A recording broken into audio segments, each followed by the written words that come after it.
ارتقائے جمہوریت ڈاکٹر مبارک علی کی نظر میں۔ کارل مارکس نے انسانی تاریخ کو کئی ادوار میں تقسیم کیا ہے، جبکہ مقصد یہ ہے کہ ان کی مدد سے انسانی تاریخ کے ارتقاء کو اور ہونے والی تبدیلیوں کو سمجھا جا سکے۔ یہ سلسلہ ایک زنجیر کی مانند ہے جس کی کڑیاں ایک دوسرے سے ملی ہوئی ہیں اور زنجیر کو لمبا کر رہی ہے۔ اس کے نزدیک انسانی تہذیب میں پہلا زمانہ شکار اور غذا جمع کرنے کا تھا۔ اس کی مقبولیت یہ تھی کہ اس زمانے میں نہ تو لوگوں میں اونچ نیچ کا فرق تھا، نہ عورت اور مرد کے درمیان غیر مساوی درجہ بندی تھی، نہ جائیداد تھی، نہ مال و دولت کی ہوس، بلکہ لوگ آپس میں مل جل کر رہتے تھے اور سماجی طور پر خوشگوار زندگی گزارتے تھے۔ لیکن اس کے بعد جو تبدیلیاں آئیں، انہوں نے معاشرے کو نہ صرف پیچیدہ بنایا بلکہ مسائل میں بھی الجھایا۔ مثلاً غلامی کا زمانہ کہ جس میں انسانوں کو غلام بنا کر اس نے جبری محنت و مشقت کرائی تھی، جس نے انسانیت کو پسماندہ بنایا۔ نظام جاگیرداری میں جاگیردار اور کسان کے درمیان جو فرق تھا، اس کی وجہ سے جاگیردار کے پاس طاقت اور اختیار آ گئے، جبکہ کسان اپنے حقوق سے محروم ہو کر بے بس ہو گئے۔ نظام جاگیرداری سے ہی سرمایہ داری کا نظام ابھرا۔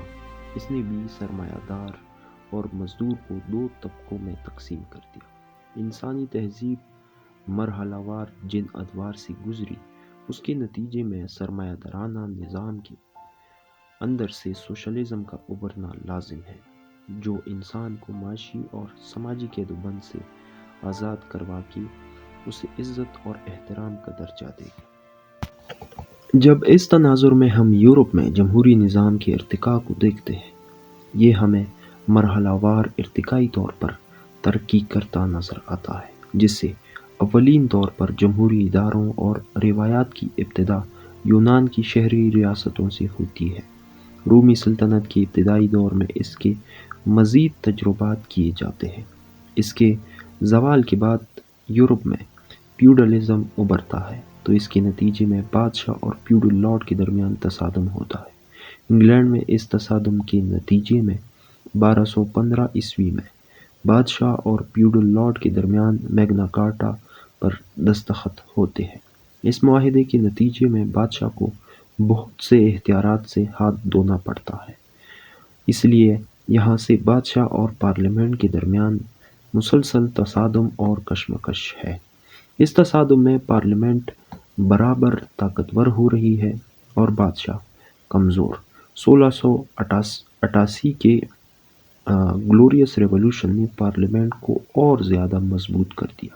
اس کے بعد ہم دیکھتے ہیں کہ 1832، 64 اور 1880 کی دہائی میں جو اصلاحات ہوئی، انہوں نے جمہوریت کو بادشاہت کے مقابلے میں مضبوط کیا۔ پہلی جنگ عظیم کے بعد جب عورتوں کو بھی ووٹ کا حق مل گیا تو انگلستان میں جمہوریت کی جڑیں مزید مستحکم ہو گئیں۔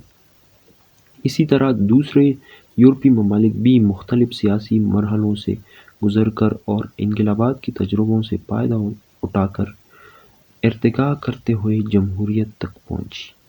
تو ڈاکٹر مبارک علی کی نظر میں یورپ میں کچھ اس طرح جمہوریت نے ارتقاء کی ہے۔ السلام۔